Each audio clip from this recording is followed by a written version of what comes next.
as we got a little older and a little better, we started entering the junior tournaments. I remember my first one that I really remember is playing in the Philadelphia Juniors, Lulu Temple one game. And I think I won the third flight or something like that. But good fun. And there was a tournament at Plymouth Country Club called the John S. Thomas Memorial for people up to 19, I think it was. Yeah. And we all would sign up for that. Other clubs had junior events. So from the time we got out of school through the month of June, pretty much, we played a tournament golf every day. Sometimes we played in two tournaments. We played a round in the morning someplace and quickly drive over to another place and play another round.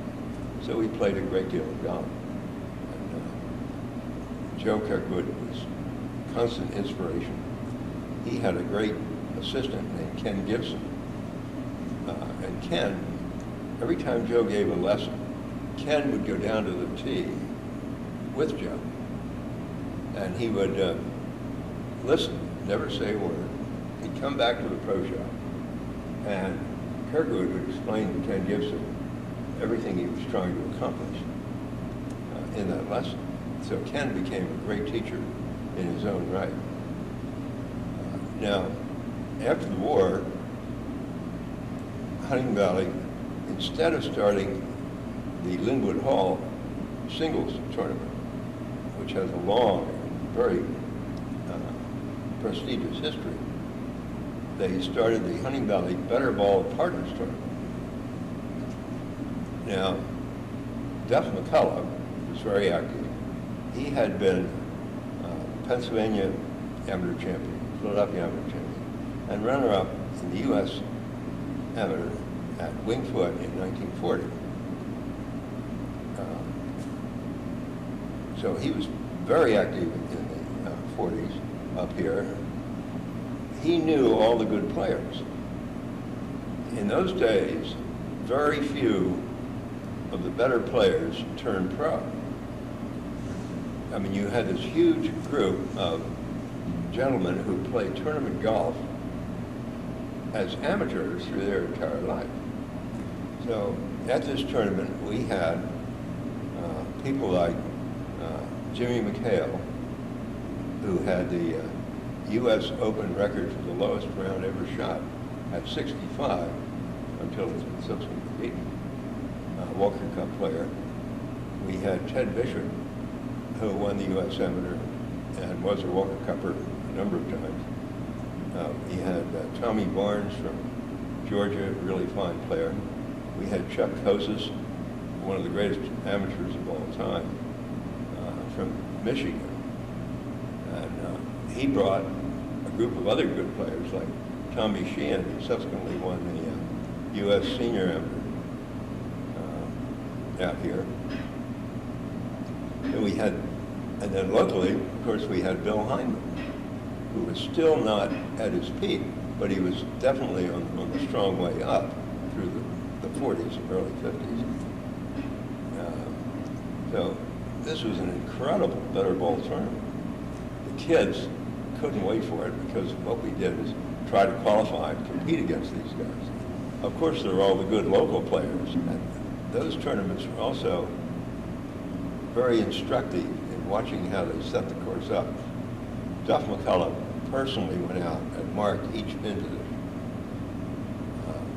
with Dominic Thomas, who was a green superintendent. Dominic had participated in building this course in 1927 and continued on as the superintendent. And Duff would get the greens absolutely dried out. Watering the greens in those days was done with a hose. And normally they put a little water on when it was dry in the morning, but the greens were very firm.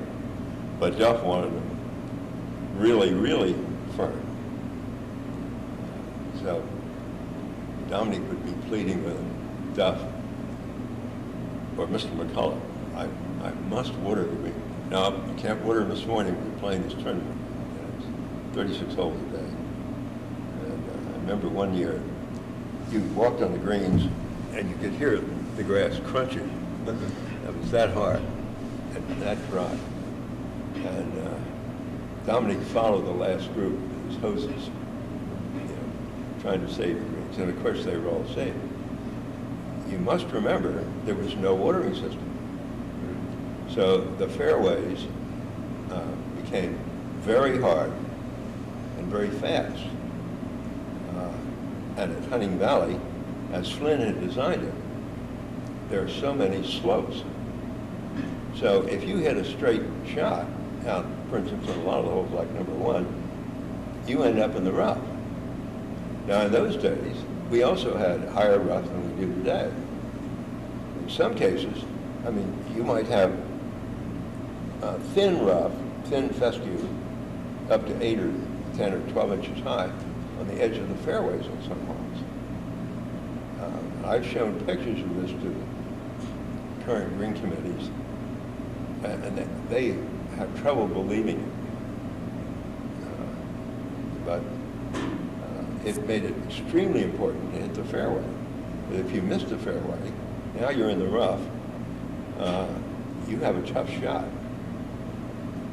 You can't hit a real long shot out of some of the rough, but even if you can't put any spin on it. And with a hard green, the only way you could get on the green is to play the bounce. And of course, the approaches were hard too.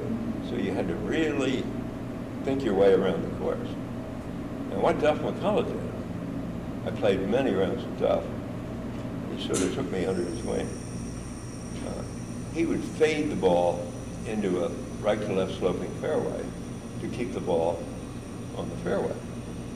And if it's sloped the other way, he would draw the ball into the fairway. In the summer, he used a straight face driver, which flew real low and gave him maximum roll. If he really wanted a long drive, he hit the low draw.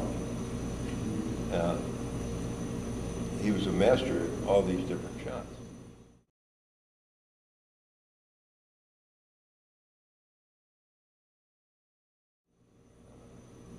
Now, it's interesting because a little later on, when Bill Hyman was getting better and better, Ken Gibson, Joe Kirkwood had left, but Ken Gibson moved his left hand up into the weak position on top of the shaft, sort of like Hogan's. And I was in here when Bill came in. I said, "How did it go, Bill?"